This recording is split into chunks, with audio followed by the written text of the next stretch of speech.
નમસ્કાર, આપ જોઈ રહ્યા છો ગુજરાત ફર્સ્ટ. આપની સાથે હું નવીન દાફડા. સમાચારો પર નજર કરીએ તો જામનગર જિલ્લાના સહકારી બેંકના નવા બિલ્ડિંગનું લોકાર્પણ. જામનગરના જિલ્લા સહકારી જે બેંક છે તેના નવા બિલ્ડિંગનું લોકાર્પણ કેન્દ્રીય ગૃહમંત્રી અમિતભાઈ શાહ દ્વારા કરવામાં આવ્યું છે. 25 કરોડના ખર્ચે તૈયાર થયું છે નવનિર્મિત બેંકનું અદ્યતન બિલ્ડિંગ. અત્યાધુનિક સુવિધાઓથી સજ્જ બેંક ભવન ખુલ્લું મૂકવામાં આવ્યું છે. કેન્દ્રીય ગૃહ અને સહકારિતા મંત્રી વર્ચ્યુઅલી જોડાયા હતા.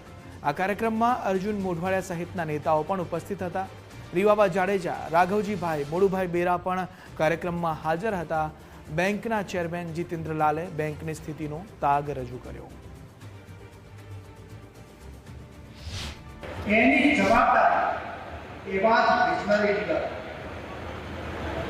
અમિતભાઈ શાહ અને એ પછી સહકાર ક્ષેત્રમાં જે ક્રાંતિઓ થઈ રહી છે, ગામે ગામ મંડળીઓ પર ડિજિટાઇઝ કરવાની અને સીધી જ જિલ્લાની બેંકો સાથે જોડવાની